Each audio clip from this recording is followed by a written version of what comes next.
Hello and welcome to another week of CS1 in Java.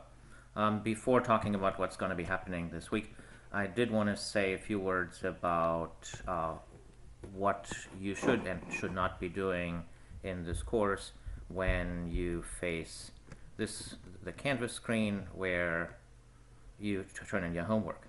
So when you turn in your homework, my expectation is that the homework that you turned in is your homework, that you wrote it with your very own fingers, that you didn't copy and paste stuff from anyone else, that it's your intellectual effort. That hasn't happened with some submissions last week, and I've been unhappy about it.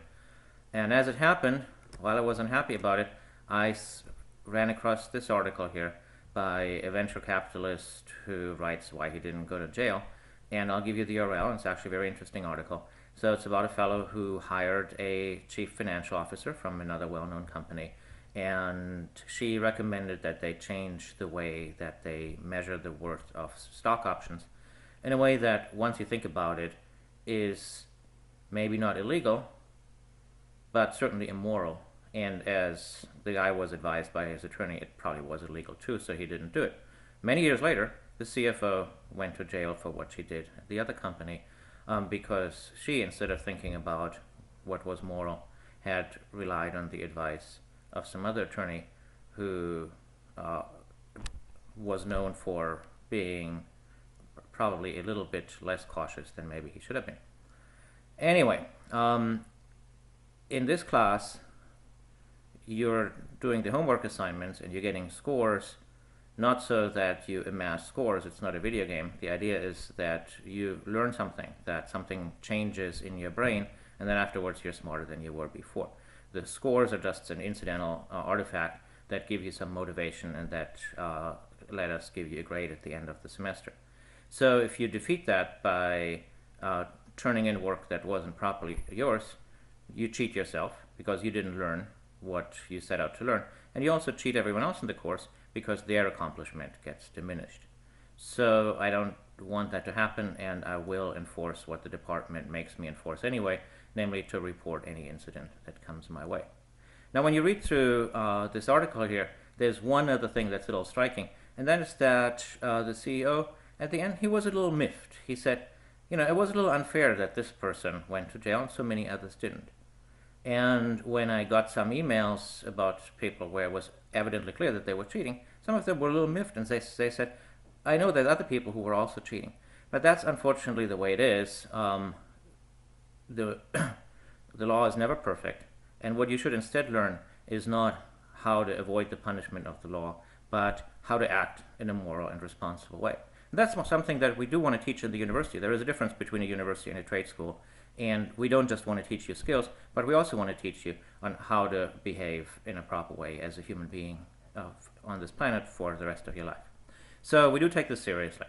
There is one other thing that is worth keeping in mind, and that is if you find yourself ever in a sticky situation like that, and all of us do at one point in our life or another, my advice is simply say, I'm sorry, I messed up, and leave it at that. Long explanations don't do much good at all, and if you read the story, you'll see that the CFO stayed in jail for 3 months. If she had dug in and said everyone else is doing it, she would have stayed there for a good long time. Anyway, back from that sordid subject, the other thing I want to talk about is the semi-related topic of tracing objects. There were quite a few people who had very justifiable confusions about the homework in Piazza.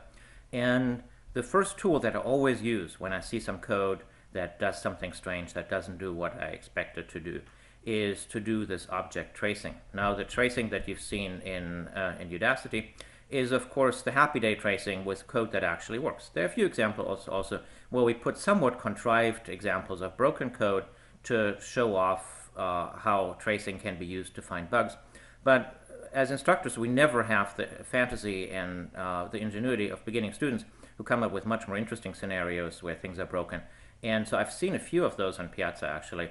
And really, if your code does something that is almost right but not quite, and instead of randomly adjusting plus and minus signs and parentheses, go ahead and try to trace through the code using this technique.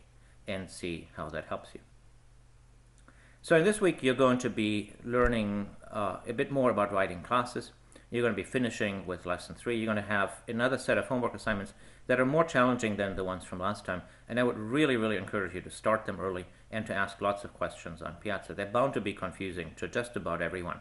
And what's remarkable is how much confusion one can sow with just very few operations. Right now, all you know what to do is arithmetic using variables, instance variables, local variables methods, and that's really all. But it's already a surprisingly powerful toolkit that lets you build objects with interesting state. All right, so the most important part really this week is to do that homework, to get started early with it, and to come to a point where you yourself understand why it works, how it works, and have your brain changed in a better way. Good luck.